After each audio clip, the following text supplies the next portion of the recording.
as soon as I watched this show about, one of the places that they strongly suspect the Ark of the Covenant is currently being stored is in Ethiopia. Mm-hmm. Well, what is the lifespan of the people that are guarding that church? Have you seen that? No.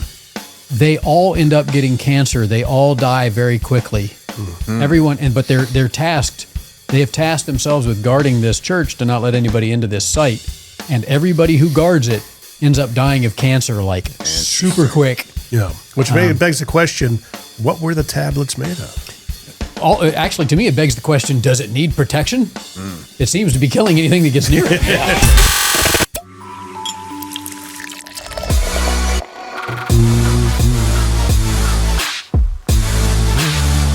It's kind of music that's playing at Bonnaroo right now.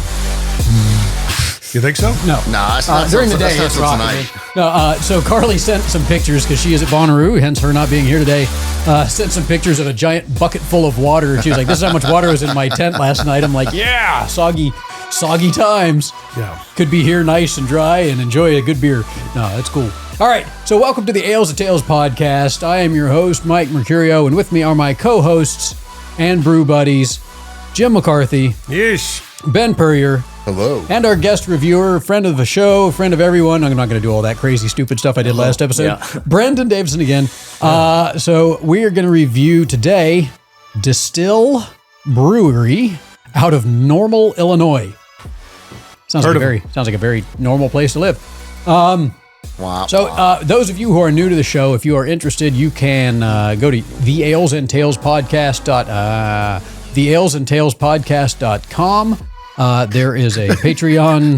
That was really bad timing. It's because you go to the Ales and Tales. Yeah. Good marketing, Jim. Just quit hitting buttons. Quit with the buttons.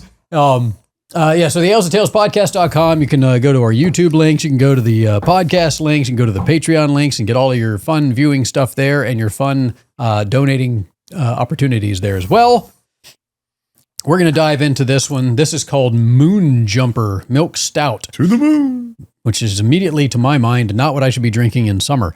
But let's give it a shot. I know, Brendan, you're a fan of stouts. That's kind of your go-to. I'm excited for this one, yep. All right. And I know Ben is a big stout guy. Mm-hmm. And you said you're getting into it more? Yeah. Yeah. I used to love stouts. Mm-hmm. And then one day I hit like that tolerance level of just like, it's just like too thick. And I wanted watery lager and Pilsner and just light stuff. So you've been stoutless. Well, then today's beer quote is for you. Yeah. Mike, then today's beer quote is for you. All right, let's go for it. All right. It's credited to Stone Brewery. I have no way to validate that. This is from some homebrewtalk.com. Fizzy yellow beer is for wussies. I want my beer to be a mortar between bricks. Darker than a black steer took us on a moonless prairie night. Yeah, there you go. So Destihl Brewery began with a vision to create experiences centered around flavor, hospitality, and creativity. Sounds like a pretty standard marketing MO, which I agree. What started in Normal, Illinois has evolved into an independent beverage and hospitality company known for craft beer, spirits, culinary experiences, and a commitment to flavor while boycotting bland. There's more. That's good enough. We all want to boycott bland. I like that. So this particular one, it says, fasten your space helmet because this stout will quickly have you orbiting the moon. Was that high gravity? What's up? That's a hell of a claim. 6.1% ABV. Let me see. Notes of, I'm not going to tell you what it is yet. We're going to see. You don't read it, Ben. Too late.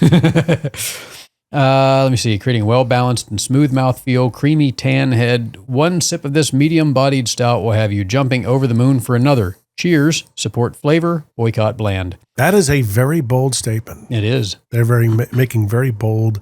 Got to believe in yourself, man. The magnitude of the claim is quite substantial. So their can is a black wrap with a black top, which you don't see very often. Mm-hmm. With the Illinois state on it. It says Normal, Illinois, and then their brewery. And it says their Destihl Brewery on the front.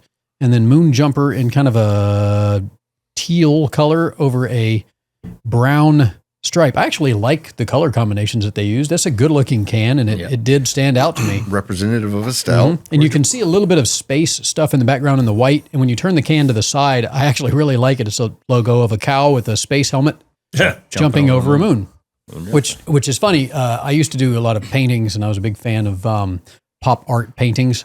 And I drew a painting of a barnyard in nursery space rhyme heart with a cow with the space helmet on floating. You know, it's kind of that appeals to me. Yeah, it's cool. I think we should drink it. Where did you get it from? Red Dog Wine and Spirits in Franklin. Where are they? The Publix shopping center next to Home Depot, right off of South Royal Oaks Boulevard. Okay. It's like right there, right next to B&I. Yeah. Yeah. They're kind of my go-to for quick and easy. And I actually ran into one of the other trustees of the whiskey house there. It was pretty funny. So we sat and talked and drank tequila for a while I was picking up beer. So nothing like having alcohol while picking up alcohol for an alcohol show. All right. Gotta love Pop that. it open. That is dark looking. Yeah. Got a good head to it. A little half-inch head. There's a joke there somewhere. No? Jim had almost none. Almost. I don't think I poured it. Yeah, very well. I hard pour. I don't Ben do the soft Ben pour. throws the beer into the glass. Hey, look, that carbonation can either go into the air, it can go into your stomach. That's true. Yeah, that's Yeah, just half the can. So I mean, you and Mike will split that. Definitely smell chocolate. Yeah, Little vanilla. a little roasted nut. Yep. roasted nuts. All right. Hazelnut. Hazelnut. Yep. Yeah. Mm. Nutella. Smells like a stout. Ooh, that smells good. Ooh, I'm Getting getting a the ton of alcohol. nose off of that. I'm getting quite a bit of alcohol. First off, that is dark. Yeah. For a medium-bodied stout, I will tell you that is really Yeah. dark. Color doesn't dictate the. It does seem The thin, mouthfeel. though. If you look at it, it doesn't Yeah. seem too thick. I'm not getting a ton of nose off of this. You don't get Nutella? I do. I'm getting a vanilla, a little bit of chocolate, some hazelnut. Yep. I'm getting very little. I taste roasted malts. Weird. It smells really good. Yeah. Does. What does it taste like? All right. Definitely very roasty. Yep. Very roasty. That's good. Yep. It's good. Wow. That kind of it's sweet, but not overly sweet. It doesn't taste like it has a lot of unprocessed sugar in there. Every now and then you like the milk stouts, the sweet stouts, and it's just gives you that sticky, sugary feel. And this is a dry enough finish. It smells It's- sweeter than it tastes. It's sweet and tangy at the same time, which is kind of interesting. And the That aftertaste roast. is interesting. It's almost like a stale flavor. That's very cold brew coffee-ish to me. Yeah. Mm. On the backside, for Yeah. sure. Yeah, coffee. Because you For get the sure. bitterness Mhm. of the acidity of a bean, Mm-hmm. kind of the creamy feel. That's probably what I'm mistaking for stale is kind of a coffee. Yeah. Like a dark Yeah. roast coffee. Yeah. I actually like the mouthfeel of this one. It's Yeah. not super thick for a milk stout. I normally don't like milk stouts because they're just so thick and coaty. Too much lactose. Too much tongue glove. I think the taste is going to change a lot when it warms up. Yeah. Mm-hmm. Tongue glove always available from. No, not that. Keep hitting the buttons. Way to mess up the cue. My gosh. That's what editing's for, right? Can we just edit Jim out? Wow. Ouch. Gotta try that again. Come on, that was rough. No, I'm good. Just mistake, warts and all. That's right. All random button pushing and everything. That was that's an interesting. It's just not what bad. I'm going for this time of year. So it's not hitting me in the way that I would want it to. This, But by itself, it's not bad. like, it tastes like coffee. Yeah. Mm-hmm. I think Yeah. you hit the nail of the head with the cold brew. Yeah. Yeah. Definitely a fall, crisp air. I'd like to see a coffee variant of this. How much more coffee can you squeeze into it? And If it doesn't have any coffee, I'd imagine a lot. what does it say on the can that the notes we should be picking All up? right. And by the way, I also get a lot of chocolate. I was going to say, Yeah. I get chocolate, chocolate. on it Bittersweet when I first chocolate. taste it, and then it kinda, Almost baker's chocolate. Baker's chocolate, There's yeah. no sweetness. I like it. I mean, I'm Notes of roasted and chocolate malts round out our milk stout sweet side. There you go. I'm I purposely did surprised not how look much at I that. like Tried it. to not read it. So I've had a Well, lot. I mean, but I know we tasted it. Yeah, I know. We can acknowledge that. Yeah, I've had a lot of beers from Destihl I haven't liked, so I'm surprised how much I'm enjoying this. Mostly their sours. I'm not a fan of their sours. They feel kettle sour, just kind of artificially quick done, and just tastes like electric. That makes sense. Like fizzy electric. Yeah, You exactly. chew on many wires? Uh-huh. Okay. But Batteries is this having us jumping over the moon for another? Is the question. Oh, this is one and done for me, I think. No, just, Got to be careful with these per day, claims. per day. Yeah. Destihl Brewery. This is like a coffee, one a day for me. Yeah. That's funny because lately it has been 2 for me. Geez, Mike, Two how much coffees? coffee can you cram in? Right now, as much as I possibly can. And to me, a lot more is needed. Yeah. Adderall. No, that's not ideal. Yeah. No, it's been long. It's been a busy year, man. I've been like 8 a.m. to 6 or 7, sometimes 8 p.m. at the office. So I've been Gosh. crazy busy. Remember my first part-time job?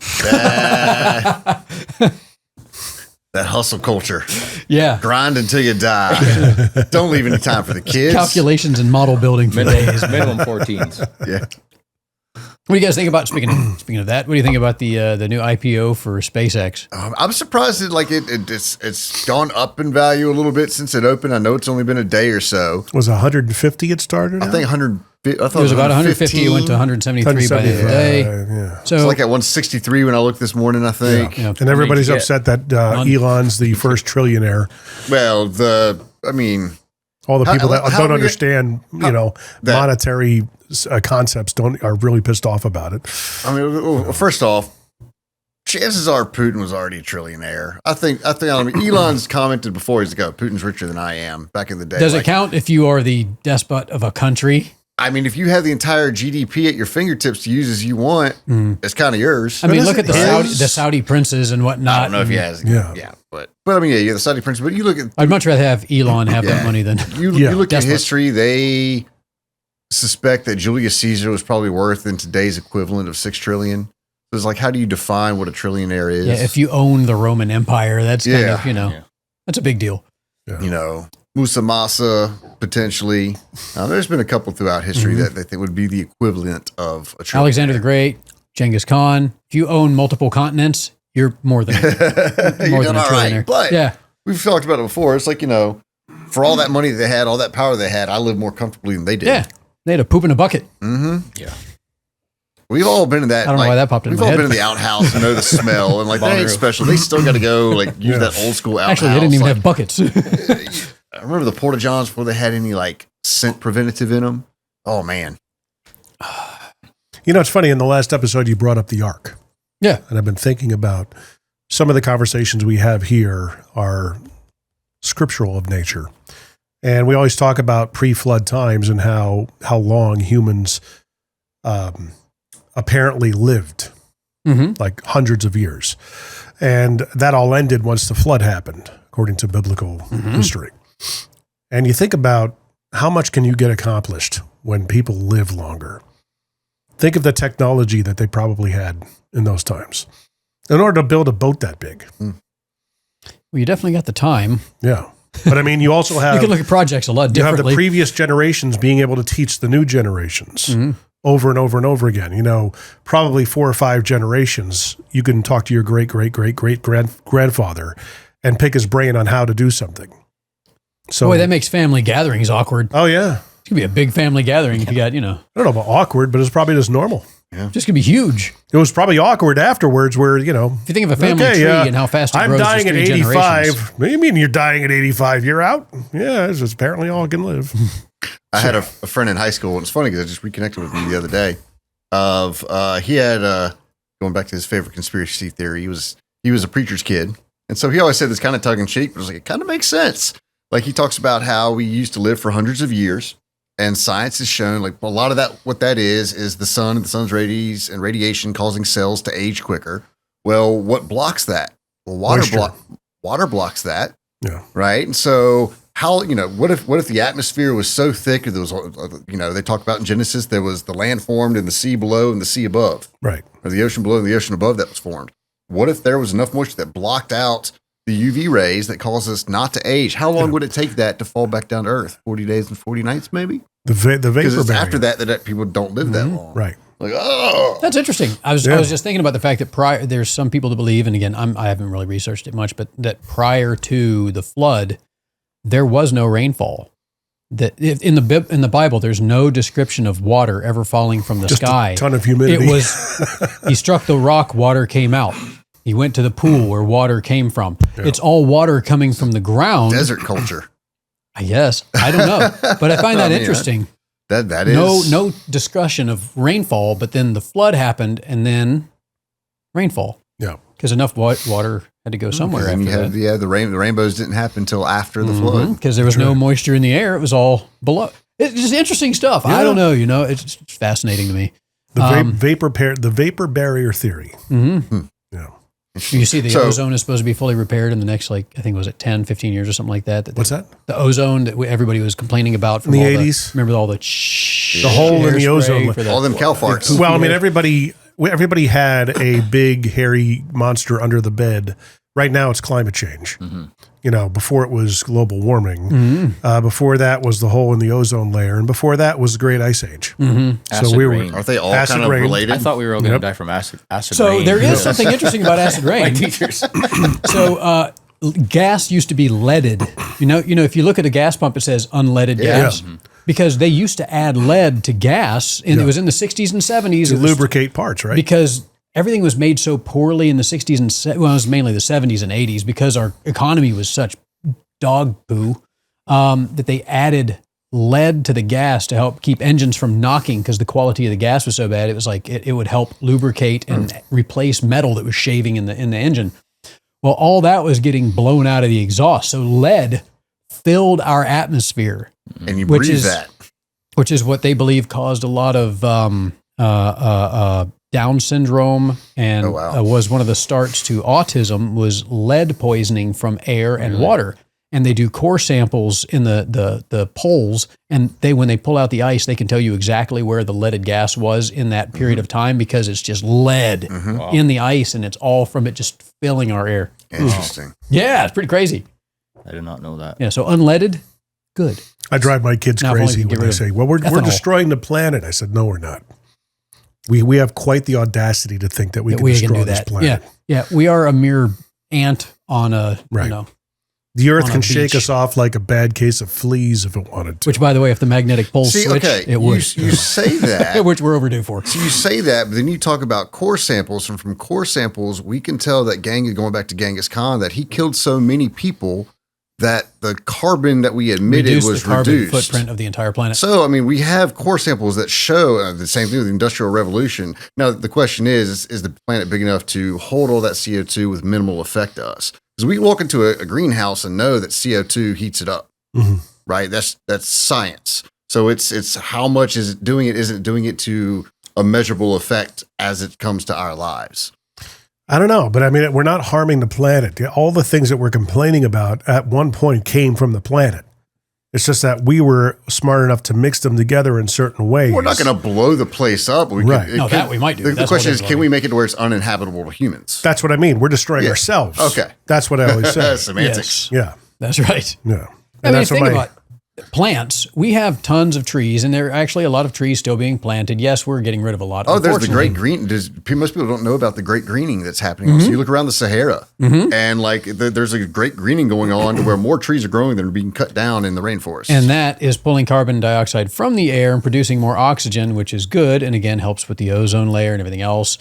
If you actually just have a few plants in your house, that's enough to pull out the carbon dioxide and oxygenate your air in your house. There's money plants, snake plants. Really good at doing that. And knowing my upstairs, I got enough to I should probably be at 90% oxygen. I'm a freaking plant nerd. There was actually a show that I watched with. I'll get you some free samples. Dennis Quaid was the host, and he's on. It was like something on Netflix. I might have been on Amazon, but it's about biblical. Stories, essentially. The first episode is like, okay, where did the Ark of the Covenant end up? A lot of people don't know where it is. What is that? The church in Ethiopia or whatever? That's where I'm going with this. So all the different things that we grew up with throughout our time early, when I was in elementary school, We Are the World, the hunger epidemic. Everybody in Ethiopia was starving.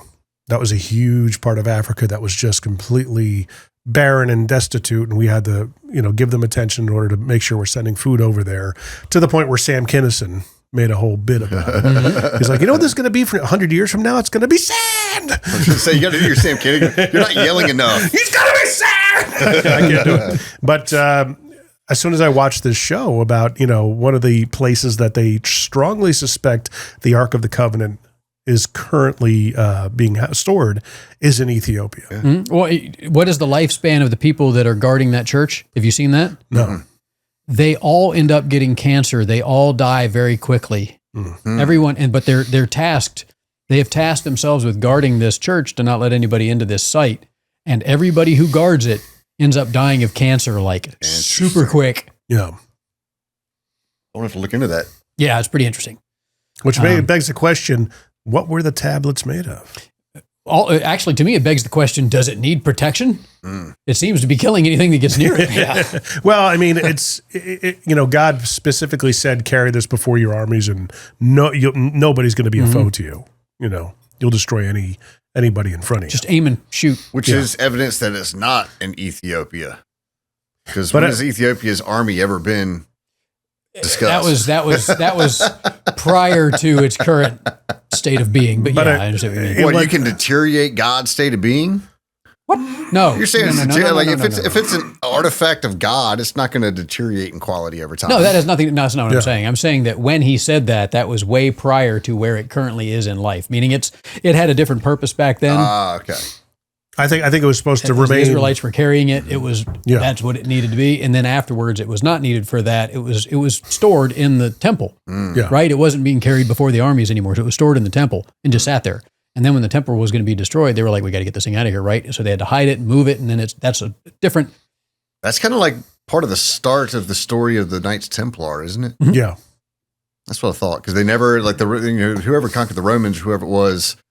That I guess the Pope, when he turned on them, they were very good at keeping inventory, and there's no inventory of them taking that from the temple. Mm-hmm. By the way, fun history. Did they ever rectify that storyline with Indiana Jones? I don't remember. Oh, the fact that he does not matter to the entire. Right. I brought that up a couple episodes ago. You're not about that. So essentially, in Indiana Jones and the Raiders of the Lost Ark, Indiana Jones could have done absolutely nothing, and nothing in the movie would have changed. Yeah. The Germans still would have found the Ark. They still would have opened it. They still would have died. So he had zero effect on what he just delayed them in finding it, or helped them find it faster. Excuse me, the other way around. Find it faster. It would have taken them longer to find the staff that pinpointed the location, but that's it. That's all he did. They were digging in the wrong place, but they would have naturally found the right place based on what they were given. All he did was temporarily move it from them. They got it back anyway. They would have gotten it anyway. Like every time that he's involved in it, it does not matter. Wait, who directed that movie? Spielberg. Yeah. So all they would have done. Other movies are like that, though. That's a good question. Is the second one like that? Temple of Doom. But here's the thing: is that without his involvement, the Ark would have remained at the island. Because it would have killed all the Nazis. Yeah, that's the only difference. Okay. So he was there to make sure that ended up with it. Gotcha. America got it. Yeah. America. So I will say that as far as other movies that have been affected, there's a little bit more if you want it. Other movies that have been affected or not affected by the character. Yeah. I would say that the fourth Indiana Jones. Take some, please. If you removed the Indiana Jones character from the fourth Indiana Jones, the movie would not have been any worse. I was thinking, matter. Was that the Crystal Skull? Yeah, God, it was so bad. The last Crusade, which was not the last Crusade, where they go after the cup of Christ. It was the last Crusade of the Crusader. That's true. He was not the Crusader. Right. So Sean Connery was his dad in that movie. Mm-hmm. They both drank from the goblet. Christ, the Father, and Indy. Mm-hmm. Indy didn't drink from it. Indy did not drink. He just made the choice. Did he not? No. I thought he did. I thought he did. I'm pretty sure he did. All right, well, let's assume he did. You guys keep talking. I'm going to look it up. So was that rectified in the fourth movie? Did they address that? Because obviously he ages right throughout the rest of the movies. I want to say the fourth movie was the Crystal Skull movie. It doesn't stop you from aging; it just delays it. Because like the Crusader that was there was really old, Right. so it just helps. You live a little bit longer. So he might have aged physically, but the lifespan can still go on. Right. Okay. Interesting. So here's what is interesting. Again, AI.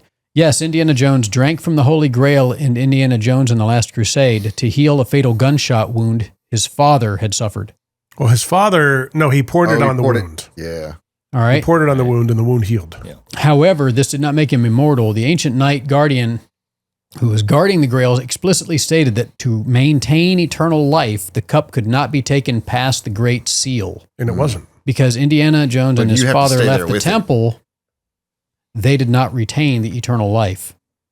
I'll take a short life where I can travel outside of a cave. Right. Like, you think I'll about live it. forever. And what do you Right. get to do? Enjoy these What rocks. year were the Crusades? Like the 1200, somewhere around there? Something like that. Okay, so I've been sitting in the cave for 800 years. Well, wasn't there a guard in there that was? Yeah, he was like Yeah. ancient Yeah. and was there for, that would, Yeah. no wonder he was like, as they were walking off and the place was collapsing, he was like, Thank you so much. So you, Finally. I can finally me. die. I'm good. Go. No, you don't have to worry about me. Just go. Right off into the whatever. sunset on your horses. I'm fine. Those are I'm good. 900 freaking years old. Those were good shows, though. They don't make. No, they don't make movies quite that good anymore. The There whole- is something the whole about movies platform's that changed have streaming. no AI and no general CGI. CGI. I still need to see Project Hail Mary.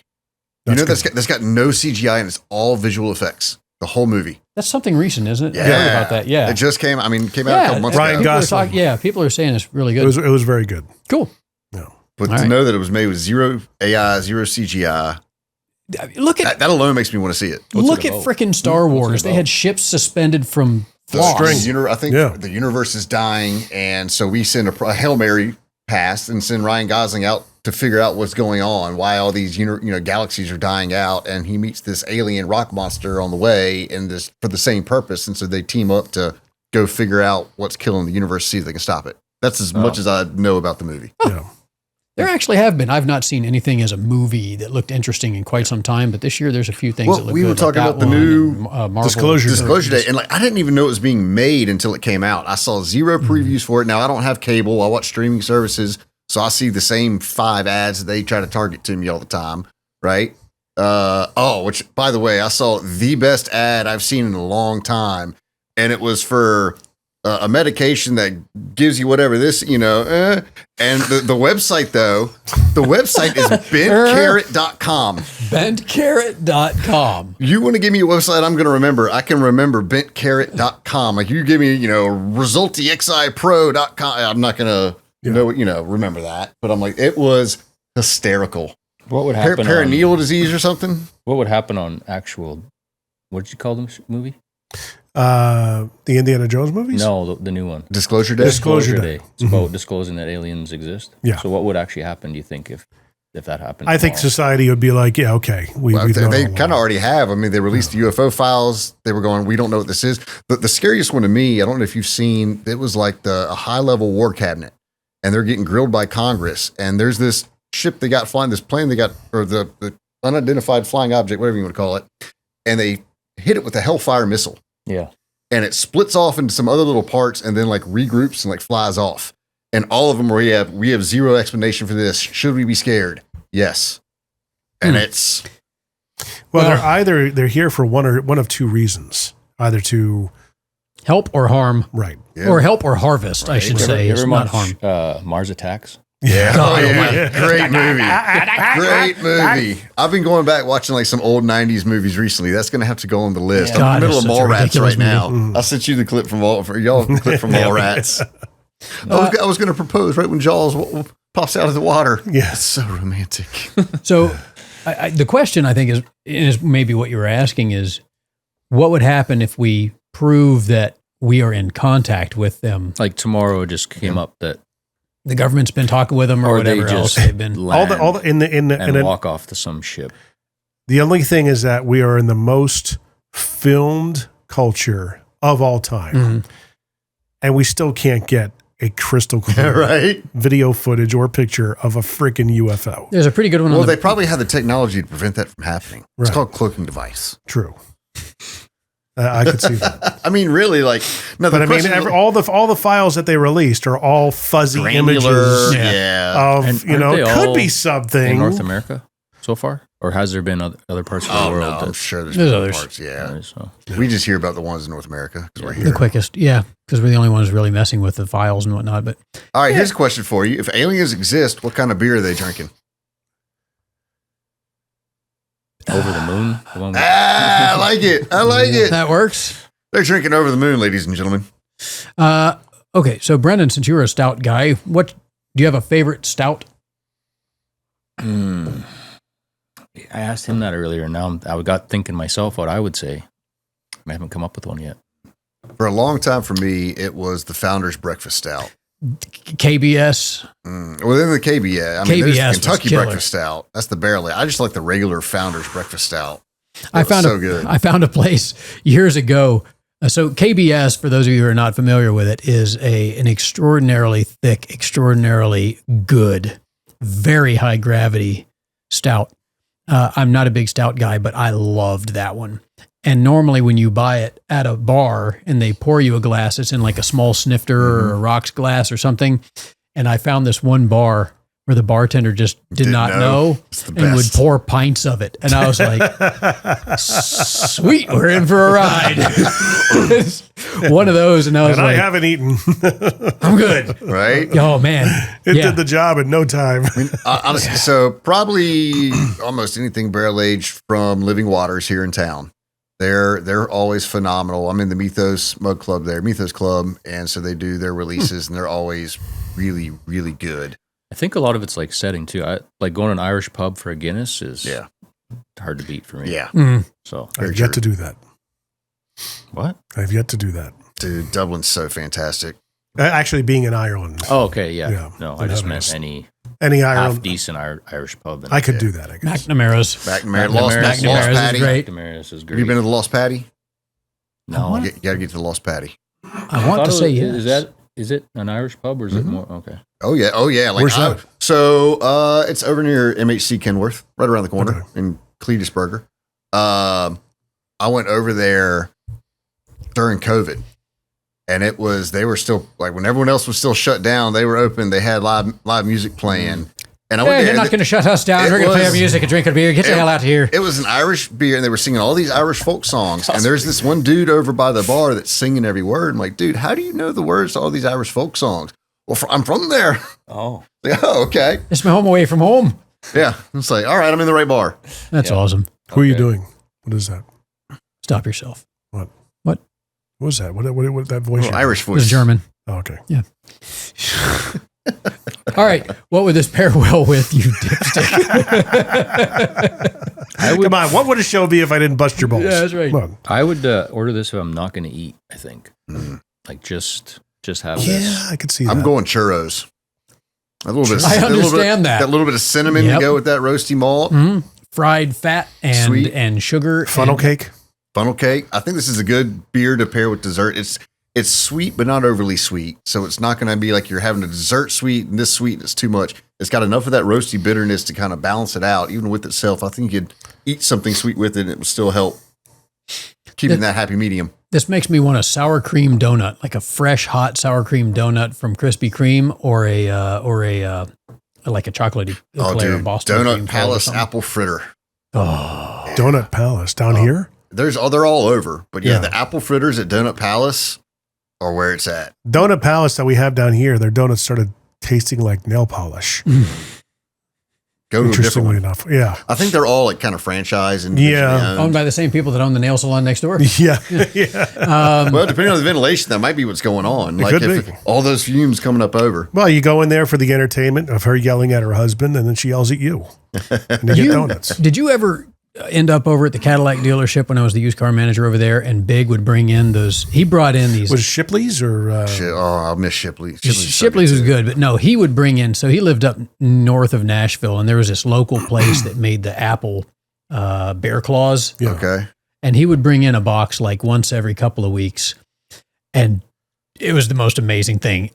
on the planet. I've never had a bear claw as good as those things. And every time Big came in, I was like, "Do you have bear claws?" He's like, "I got one for you." I'm like, "Yeah." Oh man, they were good. I never had those. Yeah, stuff like that would go well. Fatty fried stuff would work well with this because it has coffee. Yeah. This would work well with pastry. Yeah. What do you think after it's warmed up a bit? It's good. Yeah. It's got indescribable. It's got more of the tang. Yeah. I lose the coffee a bit and get more chocolate now that it's when it's warmed up. I'd agree with that. It's all, I don't want, this sounds bad, but it's almost got like a tree bark quality to it. There's a woody, earthy. yeah. It's that roast malt dryness. Yeah. It's not bad. It's not my we thing. keep on. It's not bad. It's not bad. It's not like I'm going, this is amazing, but it's bad, but not bad. Yeah, I'm right there with you. It's good. It's not mind blowing. Yeah. I mean, it's just a milk stout, right? It's going to be your nice, smooth, easy drinking stout. But again, as far Nothing as over the top. going back and jumping over the moon, good. I mean, guys, you got to watch your claims here. You know, If I'm in Normal, Illinois one day, I would order one. All right, you know what I want with this? Speaking of jumping over, I want a moon pie with this. interesting. hot or not. Hot. Hot moon. I've never had a hot moon You're pie. not. I love the fact that What? you are new to a lot of our culture in some ways, and this is fascinating. I'm new to this too, man. So I've never heard of a hot moon pie. Wouldn't it just melt? You're alone on this one, I'm Mike. serious. Would it not just melt You just like put it up in the dash of your car. into nothing or a puddle? Dash of your car. that actually would be a good way to do it. So, okay. If you take a moon pie, you got to put it on a plate, like a paper plate or whatever, stick it in the microwave Oh, because the marshmallow, for 10 seconds, no more. And what'll happen is all that hard chocolate turns soft chocolate, and the marshmallow, you'll see the whole moon pie go, "Whoa," and then it sinks back down. And it's like a s'mores. It turns it into warm, gooey marshmallow and soft chocolate instead of like, moon pies always seemed stale to me. Yeah. Yeah. And if you microwave them for like 8 to 10 seconds, amazing. I used to love doing that as a kid. Just take a couple of marshmallows and microwave them and pour chocolate because they'll blow up. Yeah. Pour chocolate over Well, that's top the peep of it. jousting I told you guys about before. You know, the marshmallow peeps. You take 2 marshmallow peeps and you put them on the ends of a plate. And you put toothpicks in them facing each other. And then you put them in the microwave and they rise up and one of them will poke the other one down as peep jousting. You bet on it, see who wins. Yeah, it's stupid. I love finding stupid stuff to bet on. You got a really good education in college, didn't you? My aunt actually taught me the peep jousting thing, which is pretty funny. That's funny. Yeah. It was quality learning. Quality education. Yeah, quality leering. Okay, so what do we rate this? Yeah. It's not bad. Yeah. I'm going solid. I'll give it a solid. It ain't bad. Yeah. I'm going 7 out of 10 moon pies. Okay. Yeah, I'd probably do 7 also for us. Yeah. I'm about It doesn't blow my brain. I don't hate it by any means. Blow Like your I could drink 2 or 3 of these. See, What does that look like? Like blow my brain. Yeah. Yeah, it blows your brain. It killed blows you. your mind. Oh, okay. Blows your mind. Yeah, there we go. Yeah. I told you my words aren't working right today. My words aren't working right. It has nothing to do with me, but my words. Is that your They just ain't working.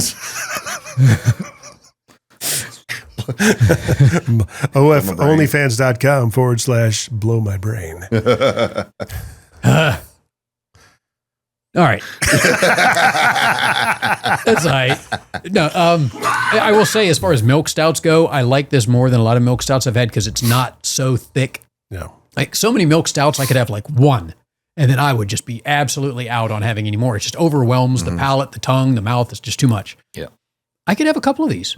It's good. This is definitely not the time of year for it. Yeah. This is a winter, fall, sitting by a campfire or sitting by Crisp night, Yeah. evening, late afternoon. This would go well with a cigar. Yeah. You know, Yeah. I'm in on that.